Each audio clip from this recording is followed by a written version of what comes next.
Hi అండి. అందరికీ నమస్తే. అందరూ ఎలా ఉన్నారు? అందరూ బాగున్నారని అనుకుంటున్నాను. ఈరోజు ఈ వీడియోలో వచ్చి ఇస్కాన్ టెంపుల్‌నైతే చూపించబోతున్నాను. ఈ టెంపుల్ ఎక్కడా లేదండి. మన తిరుపతిలోని అలిపిరి మెట్ల నుండి ఒక కిలోమీటర్ అనేది వస్తుంది. గుడి కూడా చాలా బాగుంది. ఎప్పుడైనా మీరు తిరుమల వెళ్ళేటప్పుడు అలిపిరి ద్వారా వెళ్తారు కదా!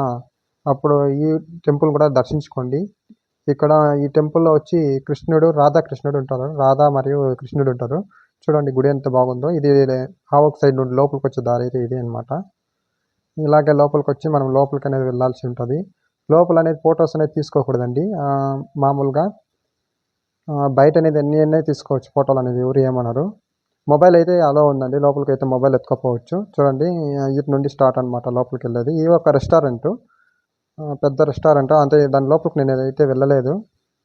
మామూలుగా దేవుడిని దర్శించుకోవడానికైతే వచ్చాను నేను తిరుమలకైతే.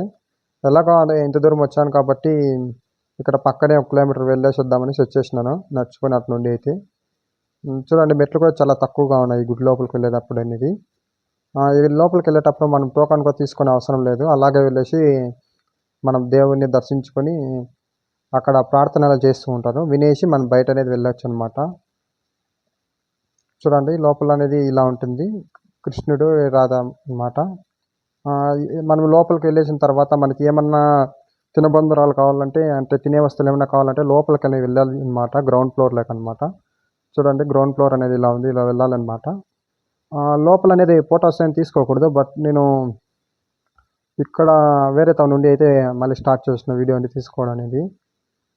చూడండి మెట్లెలా ఉందో కిందకి వెళ్ళుతుంటే ఇక్కడ నుండి స్టార్ట్. మనకి చాలా వస్తువులనేవి దొరుకుతాయి ఇక్కడ. హ్మ్. చేతికి కట్టుకునే దారాలు మరియు కృష్ణుని ఫోటోసు.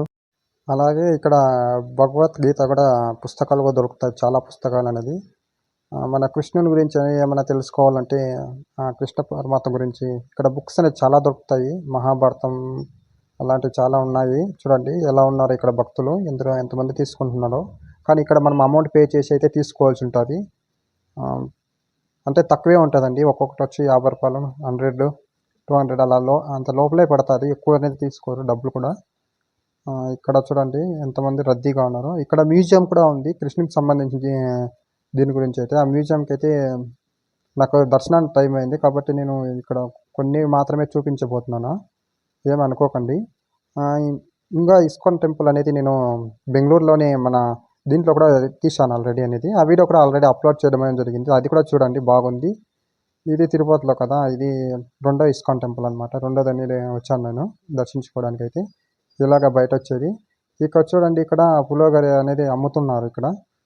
ఒక పులిహోర వచ్చి రూ. 40 అంట.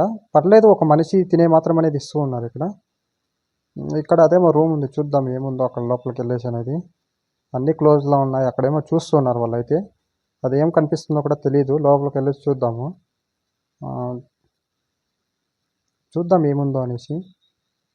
చూడండి ఏమైతే నాకేం కనిపిస్తలేదు. ఇది రెస్టారెంట్ అన్నాను కదా! అదే అనమాట ఇదైతే నాకు తెలిసి. ఆ రెస్టారెంట్‌కి సంబంధించి ఏమో చూస్తున్నారో నాకైతే ఏం కనిపియలేదు. అయ్యో! చాలామంది వచ్చి పోతున్నారు అక్కడైతే చూసి.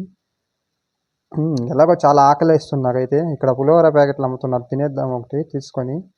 చూడండి ఇక్కడ ఏమేమి ఉన్నాయో అన్నీ రాశారు ఇక్కడ. ఇదే అనమాట రూ. 40 చూడండి. హ్మ్. మనకి ఏం కావాలన్నా దొరుకుతది. ఇక్కడే కాకుండా బయట కూడా దొరుకుతాయి. గుడి నుండి బయటెళ్ళేటప్పుడనేది. చూడండి రూ. 40 అంటున్నది. రూ. 40 ఇచ్చి తీసుకుంటే కడుపు నిండుతుందండి. మామూలుగా హోటల్‌లో అయితే దానికైతే ఒక 160, 120 అలా ఏస్తారు బిల్లు. ఇక్కడైతే తక్కువుంటది. ఎప్పుడన్నా ఇట్లా గుడుల దగ్గరకొచ్చేటప్పుడు మనకి ఆహ్, అన్నప్రసాదాలు అమ్ముతూ ఉంటే తీసుకోండి. అంటే అన్నప్రసాదాలు బయట ఫ్రీగా ఇస్తారు. మనకింకా ఎక్కువ కావాలంటే ఇక్కడ డబ్బులు పెట్టి కొనుక్కోవాలుంటది. చూడండి ఇక్కడ ఏదేది ఎంతెంత రేట్ అనేది ఏశారు పైననేది చూడండి. ఇలా తీసుకొని ఇలాగే బయటెళ్ళాలనమాట. చూడండి ఇక్కడ చాలామంది రద్దీగానే ఉంది. నేనైతే ఇదే ఫస్ట్ టైమ్ అండి ఇక్కడొచ్చినది ఈ టెంపుల్‌కైతే. ఇంతకుముందు ఎప్పుడు నేను రాలేదు. నేను చాలా దూరం నుండి అయితే వచ్చాను ఈ గుడికైతే. చూడండి. హ్మ్. ఎంత బావుందో. చాలా అద్భుతంగా ఉంది కదా గుడైతే. ఇలాగే బయటెళ్ళాలనమాట. ఇక్కడ దర్శనం చేసుకొని ఇలా బయటొచ్చేయాలనమాట. మనకి ఈ గుడి లోపలికి పోవాలంటే 2 దారులుంటాయి వెళ్ళడానికైతే. ఒకటొస్తే ఇటు రోడ్ సైడ్ ఒకటి ఉంటుంది, ఇంకొకటి వచ్చి ఆ ఒక్క సైడ్ ఇంకొకటి ఉంటుంది. అంటే మెయిన్ రోడ్ పక్కన ఒకటి ఉంటుంది. ఇదే బయట వెళ్ళాలన్నమాట. చూడండి చుట్టూ తామర పూలతో అనేది గోడలు అనేది భలే ఉన్నాయి. గుడి చుట్టూ అనేది చూడడానికి కూడా చాలా అద్భుతంగా ఉంది. ఇక్కడ ప్రసాదం ఇస్తారండి బయట దర్శనం చేసుకోవాల్సిన తర్వాత. ఇదే ఫ్రీ అన్నమాట. ఇక్కడ చూడండి గుడి ఎంత పెద్దగా ఉందో. ఇక్కడ